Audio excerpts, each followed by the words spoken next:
आज हम जानेंगे माइंड बॉडी अवेयरनेस के लिए कुछ आसना। हमारा पहला आसन है एक पदासन। राइट पैर को लेफ्ट पैर पर रखेंगे, हाथों को चेस्ट के सामने इस तरह जोड़ेंगे और एक पॉइंट पर फोकस करेंगे। अब यहाँ पर रिलीज करने के लिए सेम हाथ से वो लेग को रिलीज कर देंगे। यही आसन आप लेफ्ट साइड में भी कर सकते हैं। हमारा दूसरा आसन है गरुड़ासन।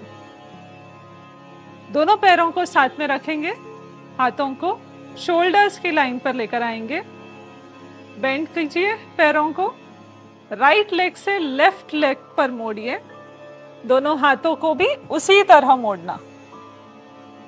इस तरह बैलेंस करना है आपको गरुड़ासन में, एक पॉइंट पर फोकस करते हुए। अब रिलीज करने के लिए दोनों हाथों को पहले रिलीज करना और फिर पैरों को। यही आसन आप लेफ्ट साइड में भी कर सकते हैं। हमारा तीसरा आसन है उत्कट आसन।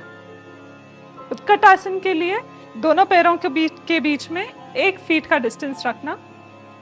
श्वास अंदर लेते हुए हाथों को ऊपर लेकर आना शोल्डर की लाइन पे और एड़ियों को भी ऊपर लाना।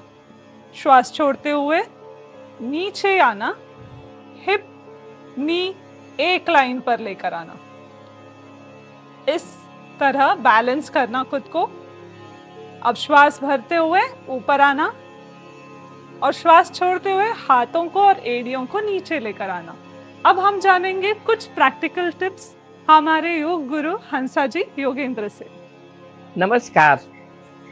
हमारी जिंदगी में हमारी आंखें, कान, ये सारी चीजें बाहर की दुनिया बताती है, तो हमारा पूरा ध्यान बाहर की दुनिया में ही रहता है। खुद की ओर हमारा ध्यान होता ही नहीं है।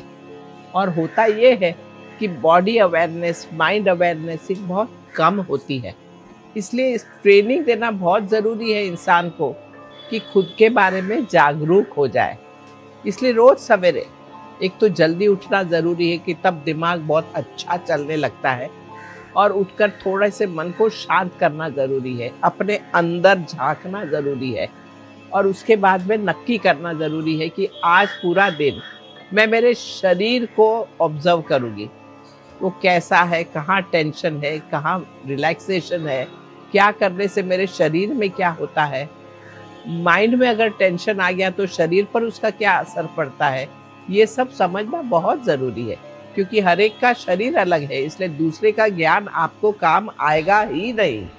इसलिए अपने शरीर के बारे में, अपने मन के बारे में जागरूक हो जाओ और वहाँ ध्यान देना शुरू करो। नमस्कार।